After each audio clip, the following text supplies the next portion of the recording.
On our 5th wedding anniversary, I returned home from Paris 2 hours earlier than planned. The moment the key slid into the lock, I heard something I shouldn't have. "Noah, when is Grace coming back?" It was Emma's voice, my husband's first love, and now his secretary. She said her flight arrives at 8 tonight. "It's only 4 in the afternoon, don't worry." Noah's voice drifted from the master bedroom, carrying a tenderness I had never heard from him. I stood in the foyer, my suitcase dropping heavily to the floor. 5 years ago, when I, Grace, married Noah, everyone said I wasn't good enough for him. The family might have been wealthy, but we were ultimately nouveau riche. The family, on the other hand, was truly an old money family. I kicked off my high heels and walked barefoot towards the stairs. Each step was meticulous, fearing I might disturb their private moment upstairs. The bedroom door was slightly ajar, and the scene inside made me nauseous. It was our marital bed, the very place where I slept every night. "Emma, just give me a little more time. I'll figure out how to divorce her." Noah gently stroked Emma's hair, his gaze so focused it made me jealous. "I've waited 5 years for you. How much longer do I have to wait?" Emma's voice was tearful. "Do you know how much pain I'm in? Watching you two play the loving couple, watching her wear the wedding dress I dreamed of. I'm sorry, it's all my fault." Noah kissed her forehead. "As soon as I get control of Sterling, I'll tell her everything." I bit down hard on my lower lip, tasting blood. So, he married me, from start to finish, only for Sterling. But her father gave all the shares to her. "How will you get them?" Emma asked, worried. "She loves me so much. As long as I play the victim a little, she'll give me anything." Noah sneered. "Didn't she voluntarily transfer 40% of her shares to me when her father passed away 3 years ago?" I remembered that rainy night when my father had just been buried, and I was sobbing uncontrollably. Noah held me and said, "Grace, company matters are too complicated for a woman like you to handle. Why don't you just leave everything to me?" At the time, I signed without a moment's hesitation. Because I loved him, and I trusted him. "What about the remaining 60%? Emma continued to ask. "Her grandfather's overseas inheritance hasn't been settled yet. Once that money comes in, I'll find a way to get her to invest in my new project. Then," his voice turned chilling, "Sterling will be entirely mine." So, all his tenderness and consideration over the past 3 years had just been an act. And in his eyes, I was merely a useful pawn. I quietly slipped out of the room and went to the study downstairs. There was a safe there, left by my father, containing a will and testament he had specifically prepared before his death. Opening the safe, I shakily pulled out the document. It clearly stated, should marriage encounter problems, her spouse would have no right to inherit any shares of Sterling. All assets would revert to Grace's personal ownership. My father truly knew me best. He had seen through Noah's ambition long ago, which was why he had left this safeguard. I took out my phone and dialed my lawyer. "Mr. David, I need your help." After hanging up, I sent text messages to the company's senior shareholders, arranging a meeting for tomorrow. Meanwhile, those sickening sounds resumed upstairs. I sat in my father's chair, gazing at the family photo on the wall. The me in the photo smiled so innocently, so happily. If my father were still alive, he would be heartbroken for me. But, rest assured, your daughter won't disappoint you. I'll make sure no one knows that a Sterling family daughter isn't someone to be easily trifled with. At 8 o'clock that evening, I came home as scheduled. Carrying my suitcase, I pushed open the door and called out loudly, "Honey, I'm home." Noah came downstairs, a perfect SM. All on his face, just as always. "Darling, I missed you so much." He opened his arms, intending to hug me. I didn't refuse. I even stood on tiptoe and kissed his lips. "I missed you too." I smiled sweetly. "By the way, I bought your favorite French red wine. Let's celebrate properly tonight." "Celebrate what?" he couldn't help but ask. "To celebrate our 5th wedding anniversary," I playfully teased. "Honey, you didn't forget, did you?" Noah froze for a moment, then chuckled. "How could I forget? I've already booked a restaurant." The lie rolled off his tongue so easily, he truly deserved an award for his acting. I sneered inwardly, but maintained my innocent and carefree expression. "That's wonderful. I'll go change." With that, I dragged my suitcase upstairs, deliberately slowing my pace as I passed the master bedroom. No traces were left in the room, the sheets and duvet covers had been replaced with fresh ones, and the scent of air freshener masked everything. They certainly were experienced. I went into the walk-in closet and picked out a red dress. Noah had bought it for me. He said red suited me best. Thinking back now, his gaze had been so focused, probably imagining how Emma would look in it. After changing, I reapplied my makeup. The woman in the mirror was still beautiful, but her eyes no longer held their innocence. This was the last time I would ever dress up for him. Dinner was at the Revolver, the most exclusive revolving restaurant downtown. Noah ordered all my favorite dishes, his demeanor refined and gentle, the perfect husband every woman dreamed of. "Grace, how was the exhibition in Paris?" he asked, thoughtfully pouring me some wine. "Very successful. I closed 3 major deals. I sliced my steak, my tone light. Oh, and my grandfather's inheritance paperwork is also done. The money should be in my account tomorrow." Noah's eyes lit up instantly, but he quickly masked it. "That's wonderful. Your grandfather in heaven would be pleased." "Yes, T's a total of $80 million US, I said, feigning a sigh. "I suddenly have so much money, I don't even know how to spend it." "Spend it however you like, I'll support you." Noah squeezed my hand. "But if you're thinking of investing in any projects, remember to tell me. I can give you some advice." I pretended to ponder. "Investing, huh? I actually have been thinking about it. What do you think would be a good investment?" "I've been looking into a new energy project lately. It has a lot of potential." Noah's eyes gleamed with greed. "If you're interested." "Sounds promising.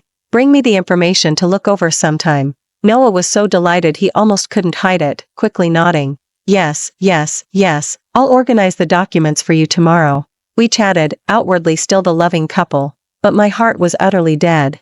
After dinner, Noah suggested we go see a movie. "Let's skip it tonight, I'm a bit tired." I leaned against his shoulder.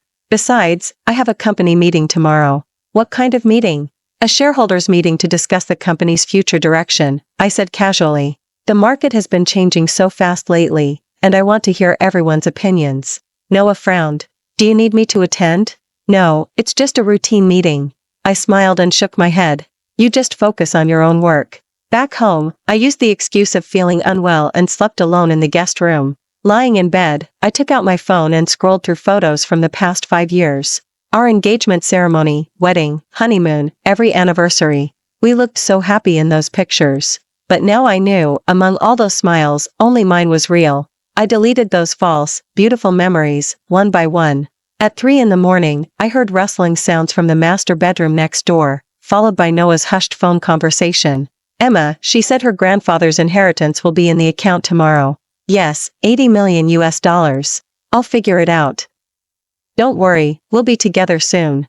I closed my eyes with a cold smirk.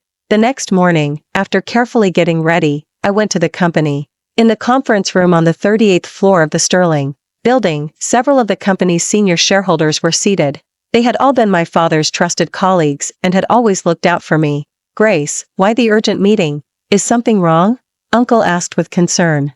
I took a deep breath and slowly began. "Uncles, I'd like to discuss something with you all." I told them everything I had discovered yesterday, including Noah's true intentions. The conference room fell silent. After a long moment, Uncle slammed his hand on the table and exclaimed, "That scoundrel! If man knew from the heavens, he'd be furious." "Grace, what do you plan to do?" Uncle asked. "I want to revoke the shares I previously transferred to him." I produced my father's will and testament. "According to this document, I have the right to do so." Uncle took the will and testament, examined it carefully, and nodded. "Legally, there's no problem at all. Your father was worried about this very situation back then, but wouldn't that be too drastic?" Uncle asked, a little concerned. "After all, you're still married." "He never saw me as a wife," I said, my voice calm. In his eyes, I was just a useful tool. "Then we support you," Uncle said firmly. Old Sterling's daughter shouldn't have to suffer this kind of injustice. The meeting lasted 2 hours, and we formulated a detailed plan. First, revoke Noah's shares. Then, restructure the company's organization. Finally, ensure he leaves with nothing. As I walked out of the conference room, I felt a significant weight lift from my shoulders. "Father, I remember all your teachings. Business is a battlefield, there's no room for softness." That afternoon, when I returned home, Noah was already waiting for me. "Darling, you're back." He came forward, intending to embrace me. "How was tea?" "He meeting? Not bad." I sidestepped his embrace. "By the way, where are the documents for that investment project you mentioned?"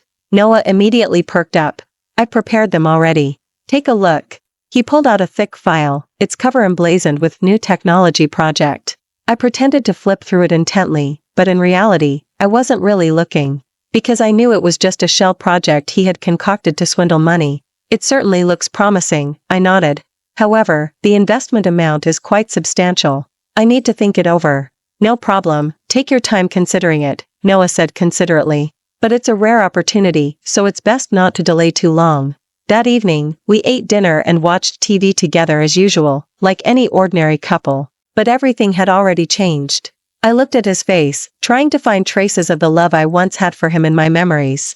But I couldn't find them. Love, it turned out, was so fragile, a single truth could utterly shatter it. The next day, I went to the law firm. Mr. David was an old friend of my father's and the person I trusted most. Grace, I prepared the share transfer documents, he said, handing me the file. According to your father's will and testament, this is completely legal. I took the documents, my hands trembling slightly. Signing this name meant a complete break with Noah. Are you sure you want to do this? Mr. David asked with concern. If you divorce, according to the prenuptial agreement, he won't get anything. But after all, you've been married for 5 years. Mr. David, if your daughter encountered something like this, what would you do? Mr. David was silent for a moment, then nodded. I understand. After signing, I made another trip to the bank. My grandfather's inheritance had indeed been deposited, 80 million US dollars, which converted to over 500 million RMB, but wouldn't get a single cent of this money. I opened a new account and transfer. Read all the money into it. Then I left instructions with the bank manager. If anyone claiming to be my husband came to inquire about the account information, call the police immediately. After completing all of this, I drove home. On the way, I received a phone call from Noah. Honey, where are you? His voice sounded a bit agitated.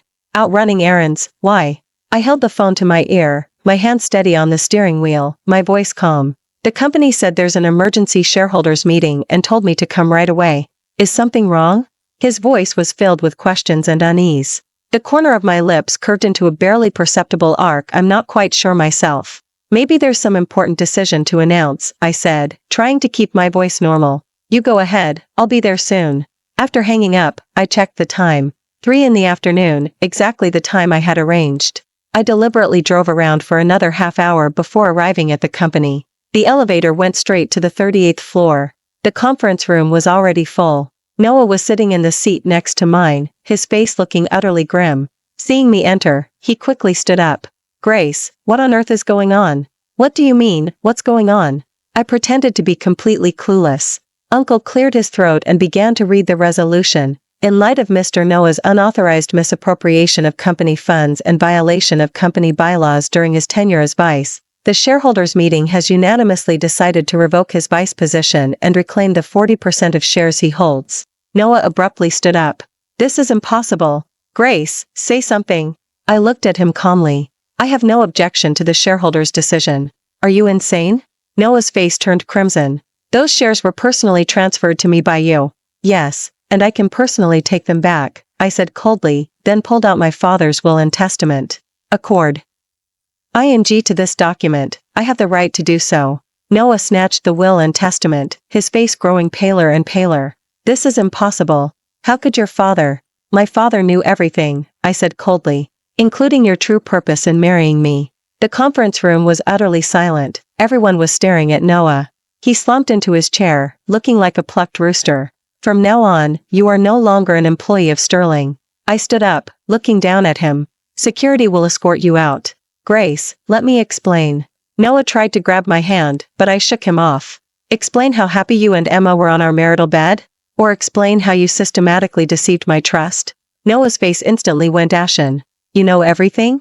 Yesterday at 4 in the afternoon, I heard every single word you two said in the master bedroom, I stated, my voice as calm as if discussing the weather. Including your plan to swindle my grandfather's inheritance. Noah completely broke down. Grace, I can explain, it's not what you think. Security. I pressed the button on the table. 2 security guards quickly entered, took Noah by the arms, and began leading him out. Grace, you'll regret this. Noah yelled, struggling on the ground. Do you think you'll find anyone better after leaving me? I didn't answer. Only when his voice had completely faded did I sit back down. Grace, are you all right? Uncle asked worriedly. I'm fine. I smiled. Better than ever. The meeting continued, and we discussed the details of the company's restructuring. An hour later, all the formalities were completed. Legally speaking, Noah no longer had any connection to Sterling. Stepping out of the conference room, I felt the air itself had become fresher. 5 years of lies finally came to an end today. Back in the CEO's office, I sat in the chair my father once occupied.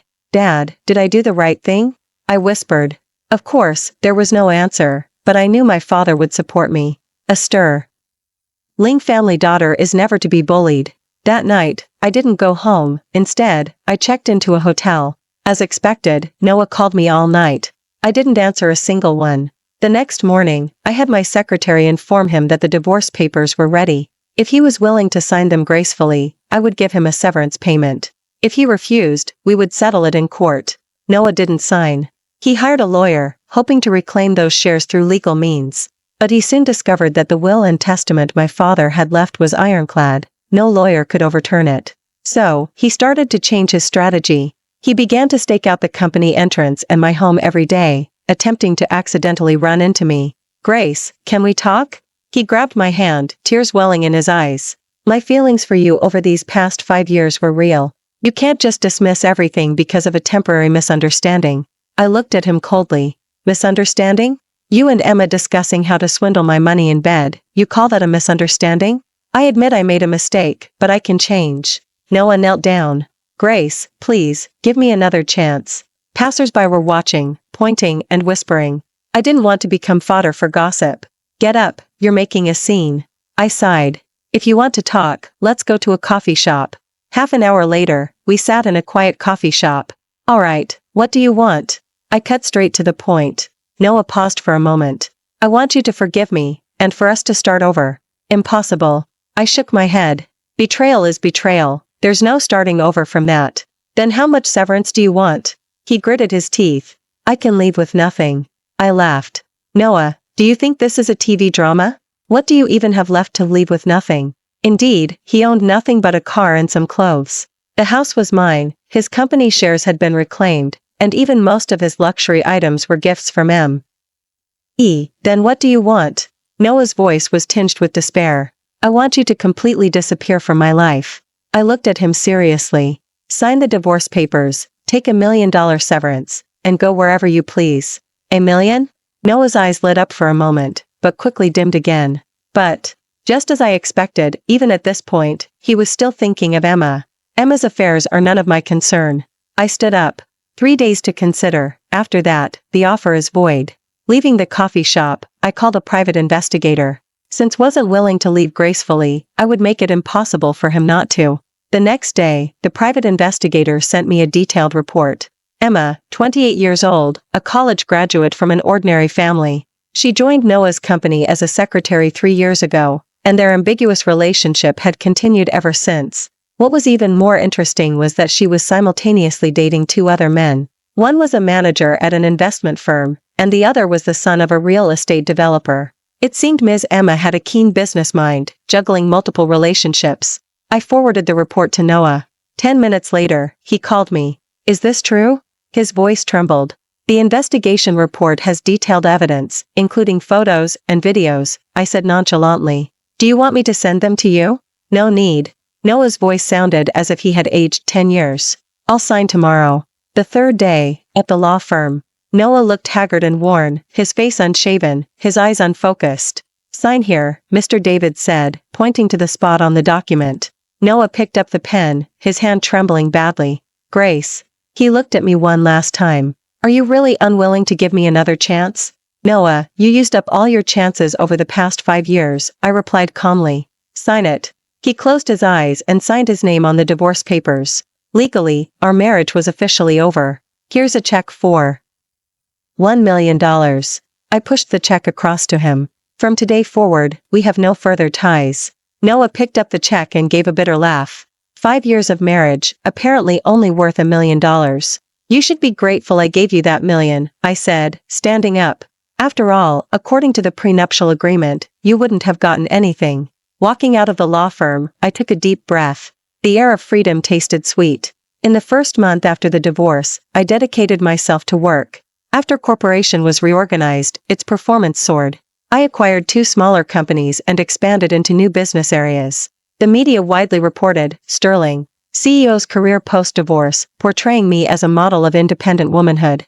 But I knew all of this was just the calm before the storm. Sure enough, a month later, Noah reappeared.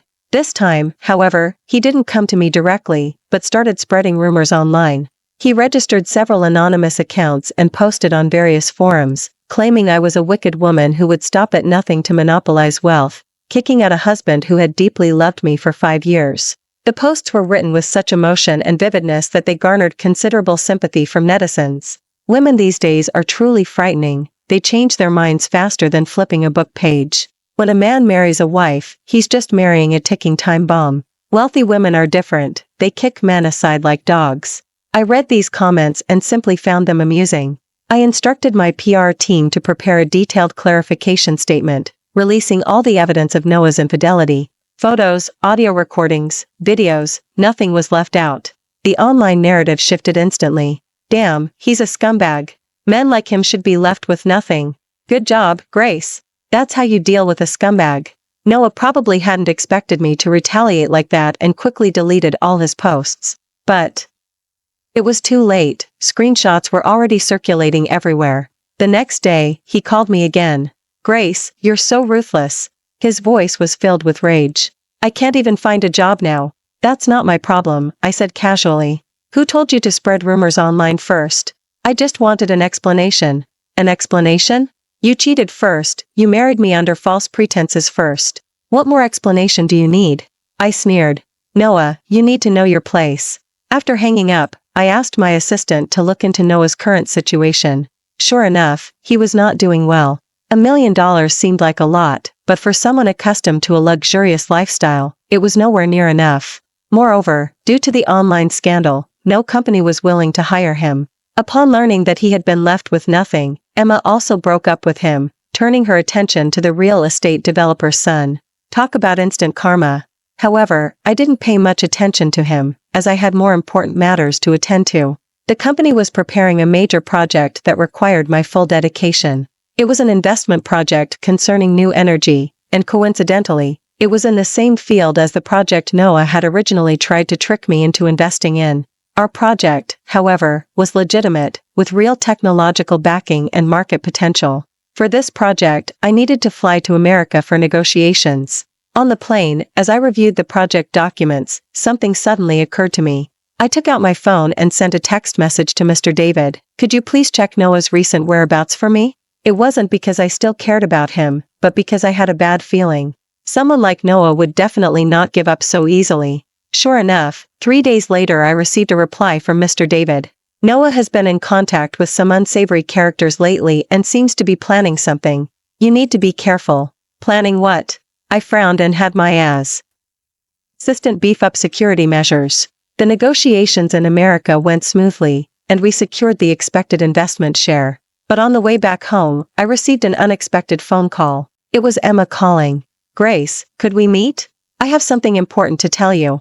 If you have something to say, you can say it directly. It's about Noah. He's planning something against you. Emma's voice was very tense. I felt I should warn you. It seemed my premonition was correct. After returning home, I met Emma at a quiet cafe.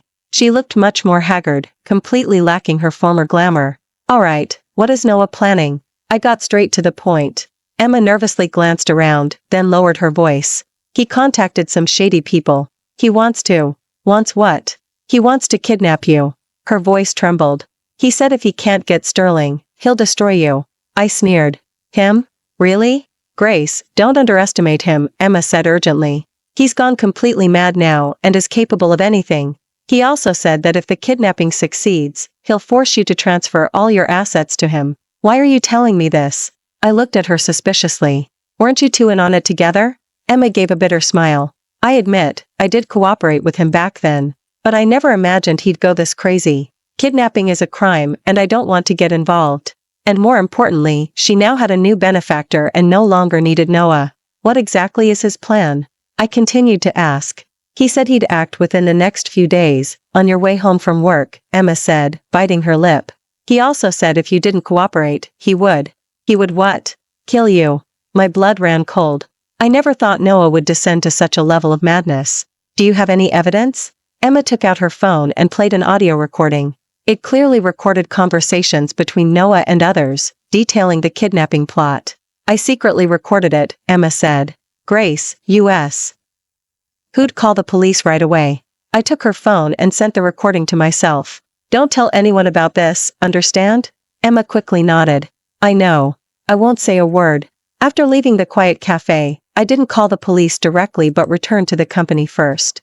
I needed to formulate a more comprehensive plan. Since wanted to play games, I would play them to the very end. I had my assistant contact a professional security company and arrange for personal bodyguards. At the same time, I contacted the police and handed over the audio evidence to them. Ms. Sterling, we advise you not to be alone these next few days, the police said. We'll deploy plainclothes officers to protect you and apprehend the suspects.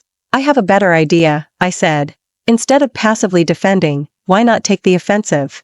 I told the police my plan. They considered it for a moment and deemed it feasible. The next afternoon, I deliberately drove home alone, taking my usual route. My car was equipped with GPS tracking and recording devices, and plainclothes police followed at a distance. Sure enough, at an intersection, several cars suddenly swerved out, surrounding mine. Noah got out of one of the cars, wearing a mask, but I recognized him instantly. Grace, get out of the car, he demanded, menacingly tapping on the window. I feigned fear and slowly got out of the car. Noah?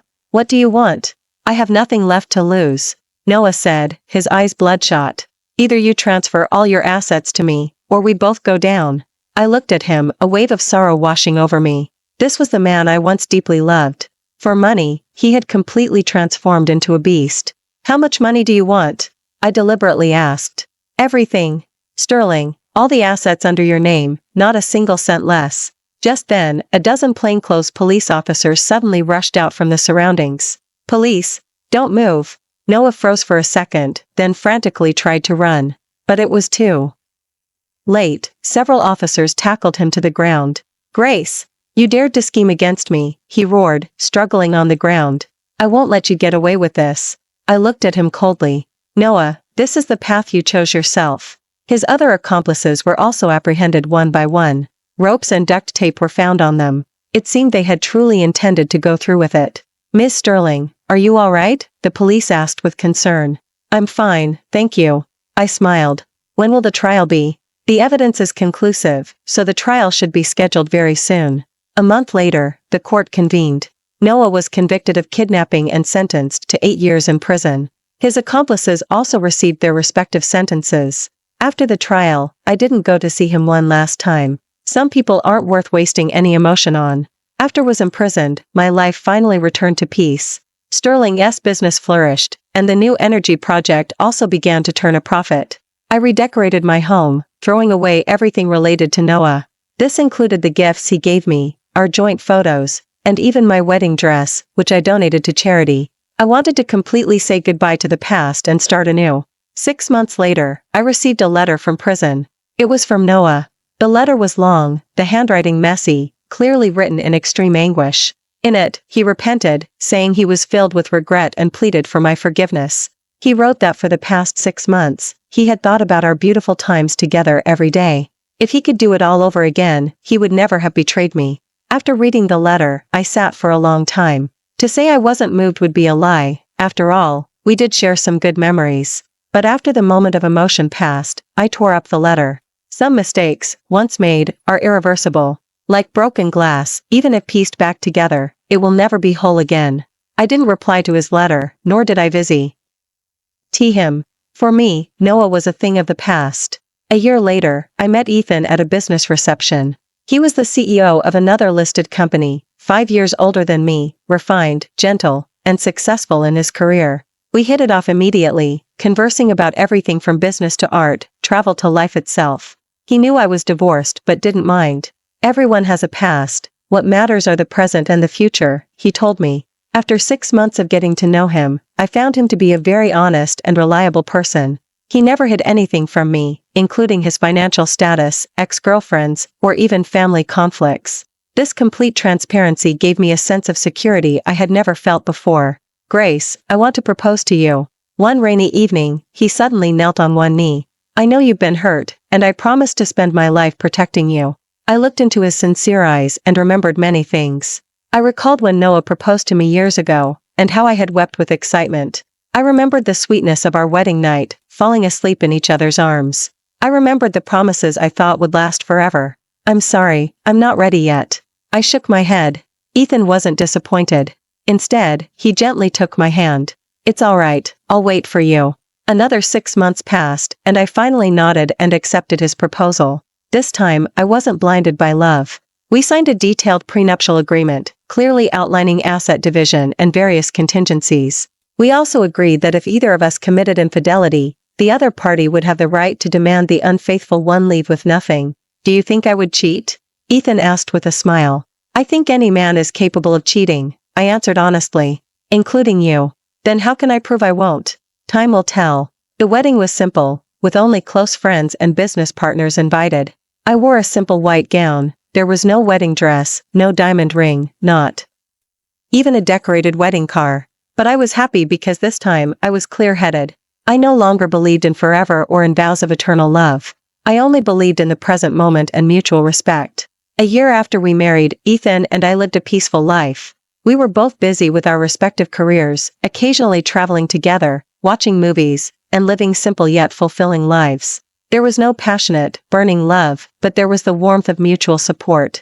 This feeling was good, it gave me a sense of security. Until that day, when I received a call from the prison.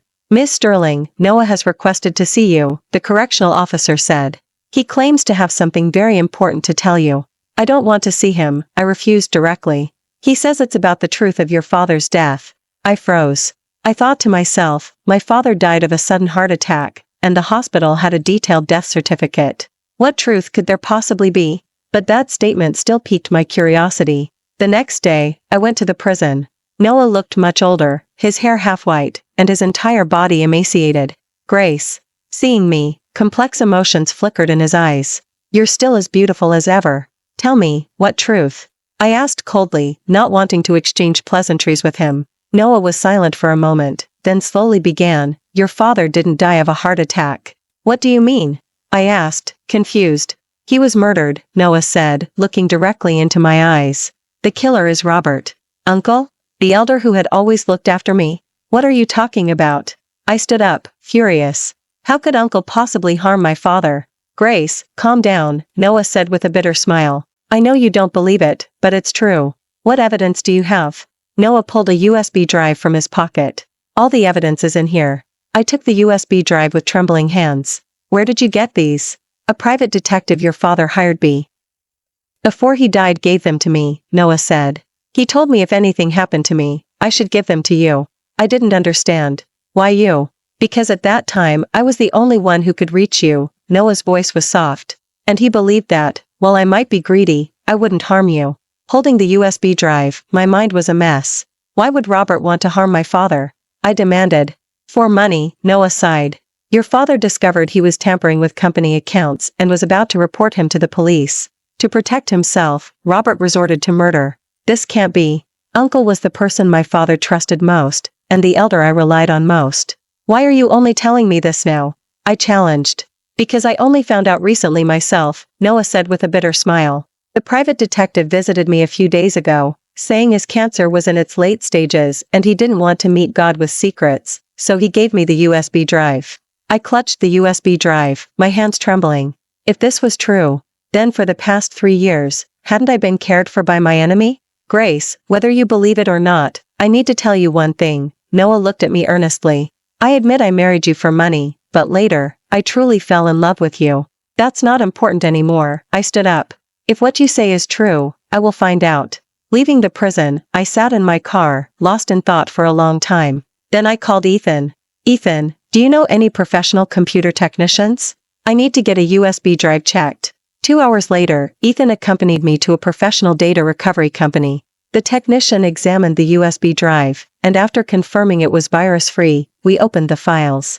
Inside were extensive investigation materials, photos, audio recordings, and bank transfer records. After reviewing the documents, I slumped into the chair. Noah had told the truth. Robert had indeed tampered with company accounts and embezzled a large sum of money. After my father discovered it, he prepared to call the police.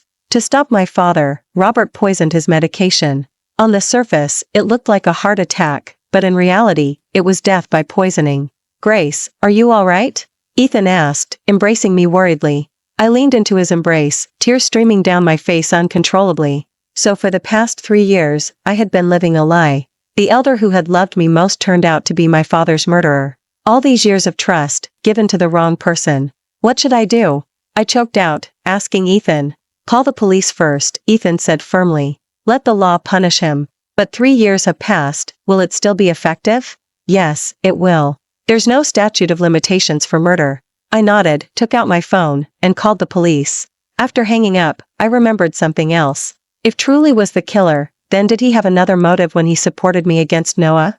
The police quickly launched an investigation. With the evidence left by the private detective, the case was quickly brought to light. When faced with irrefutable evidence, Robert finally confessed to his crime. He knelt before me, weeping bitterly, saying he had been momentarily confused and begging for my forgiveness. Grace, Uncle truly knows he was wrong. He clutched my hand. I did embezzle company money back then, but I never intended to harm your father. Then why did you poison him? I asked coldly. I was too scared at the time. Scared of prison, scared of my reputation being ruined. Robert cried like a child. I only meant for him to be unconscious for a few days. I didn't realize I'd used too much. I pulled my hand away from him. Do you think that absolves you of responsibility?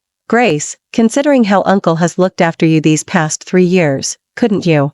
He tried to grab my hand again, his eyes filled with pleading and a hint of almost imperceptible calculation. Looked after me? I sneered. You looked after me. To monitor me, to prevent me from discovering the truth, didn't you? Robert's face instantly went pale, and he stopped trying to argue. Yes, his concern for me over the past 3 years had all been with ulterior motives. He was afraid I would uncover the truth about my father's death, so he deliberately approached me and gained my trust. Even in the conflicts between Noah and me, he had his own agenda. If truly gained control of Sterling, his embezzlement would be easier to conceal. But if I controlled the company, while risky, he could at least influence my decisions through looking after me. Understanding all this, I felt a wave of nausea. So all these years, there hadn't been a single sincere person by my side. Noah married me for money, and Robert looked after me to save his own skin. I was like a fool, played by everyone. You all took me for a fool, I stood up. But now the game is over. Robert was ultimately convicted of intentional homicide and sentenced to 15 years in prison. All his assets were frozen to be used for compensation. But money could never buy back my father's life. After handling these matters, I felt an unprecedented exhaustion. Grace, let's go on a trip, Ethan suggested. A change of scenery might help you relax. I nodded. We went to the Maldives and stayed by the sea for half a month. Blue skies, white clouds, turquoise waters, and golden sands, everything was so beautiful. But my heart remained heavy. What are you thinking about? Ethan asked, sitting beside me. I'm wondering why everyone around me felt the need to deceive me, I said, gazing at the distant horizon. Am I too easily fooled? It's not your fault, Ethan squeezed my hand. They simply had ill intentions. But how do I tell the difference? I turned to him. How do I know who is sincere and who is deceitful? Ethan was silent for a moment, then said, Grace, if one day I also betrayed you, what would you do? I gave a bitter laugh. I would probably fall into complete despair. Then I promise you, that day will never come, Ethan said earnestly.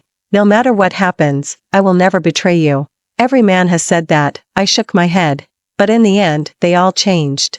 I won't change. Why are you so sure? Because I've seen you at your strongest and at your most vulnerable, Ethan gently stroked my hair. I know the right way to love someone isn't to possess them, but to protect them. I leaned against his shoulder and closed my eyes. Maybe he was telling the truth, maybe not. But for now, I chose to believe. Because if I lost even my last shred of trust, what meaning would life have? After returning home, I threw myself back into work. Sterling continued to grow under my management. We acquired several overseas companies and expanded our business into the international market. The media named me Most Businesswoman of the Year and called me a legend in the business world. But only I knew how much blood and tears lay behind these successes. A year later, our daughter was born. She had Ethan's eyes and my lips. She was a beautiful little angel. We named her Luna, hoping she would always retain her initial innocence. Holding my daughter and looking into her pure eyes, I suddenly understood what hope truly meant. The painful past, the betrayals and deceptions, had all become history. I had a new family, a new beginning, a new purpose. Sterling continued to thrive, but I was no longer just a powerhouse businesswoman who only knew work. I learned to balance career and family, and to savor the beauty of life. Sometimes, when putting my daughter to sleep at night, I would recall many things. I'd remember my father, the years I was deceived, and the detours I had taken. But I no longer felt pain, because I knew these experiences had made me stronger and wiser. I had learned to protect myself and to truly love. Ethan was a good husband and a good father. He never lied to me, he'd tell me about everything immediately. Why even things that might upset me, he would honestly disclose. Grace, a new female manager started at the company today. She's very attractive, and many male colleagues are talking about her. Oh? What do you think of her? I asked, already knowing the answer. Objectively speaking, she is quite pretty, Ethan answered honestly. But in my heart, you're the most beautiful. This level of transparency made me feel secure. I didn't need him to lie to me, because I knew he loved me. And I also trusted my own charm. I wouldn't feel threatened by the appearance of other women. A woman who has experienced betrayal either becomes paranoid or becomes strong enough. Fortunately, I chose the latter. When our daughter was 3, I took her to my father's grave. Sweetheart, this is your grandpa, he's watching over us from heaven, I told my daughter, pointing to the tombstone. What did Grandpa look like? The little one asked in a milky voice. Grandpa was very handsome, very smart, and loved Mommy the most, I said, stroking her head. He would have loved you very much too. Then why doesn't Grandpa come down and play with us? Because needs to protect us from heaven. The little one nodded, seemingly understanding, then spoke to the tombstone. Hello, Grandpa. I'm Luna, Mommy's daughter. Tears instantly welled up in my eyes. Dad, this is your granddaughter, isn't she adorable? I whispered. Don't worry, I'm doing very well now. I have a loving husband, a lovely daughter, and a thriving career. Those who harmed me have received their just deserts. I've learned to protect myself and to understand what true love is. Dad, thank you for the will and testament you left, which protected me when I was most vulnerable. Your daughter hasn't let you down. The wind blew gently, as if my father was responding to me. On the way home, my daughter fell asleep in the car. Ethan held my hand and asked, Grace, do you think our life like this is happy? I looked at the sunset outside the window, thought for a moment, and said, very happy. It's not a tumultuous kind of happiness, but it's solid and real. I think so too, Ethan smiled. Simplicity is true happiness, isn't it? Yes, simplicity is true happiness. Those betrayals that once brought me unbearable pain now, in retrospect, seem like merely a hurdle on life's path. Once crossed, it leads to a new horizon. I'm grateful to those who hurt me, because they made me grow. And I'm grateful for everything I have now, because it wasn't easily gained, and therefore I cherish it even more. Life is like that, there are ups and downs, bitter and sweet. The important thing isn't to avoid getting hurt, but to learn how to heal. The important thing isn't to find a perfect person, but to walk through life with a sincere one. Now, I finally understood these truths. So I was no longer afraid, no longer doubtful, no longer guarding myself like a porcupine. I opened my heart, embraced life, and savored every beautiful moment. This is my story, a story of betrayal, revenge, forgiveness, and rebirth. If you are also experiencing similar pain, please believe that sunshine always follows the rain. What doesn't kill you makes you stronger. Thank you for watching today's story. If you enjoyed this video, please give it a like and share it with your friends. We look forward to hearing your thoughts in the comments. Feel free to share your perspectives, and don't forget to subscribe to our channel for more exciting stories. See you next time.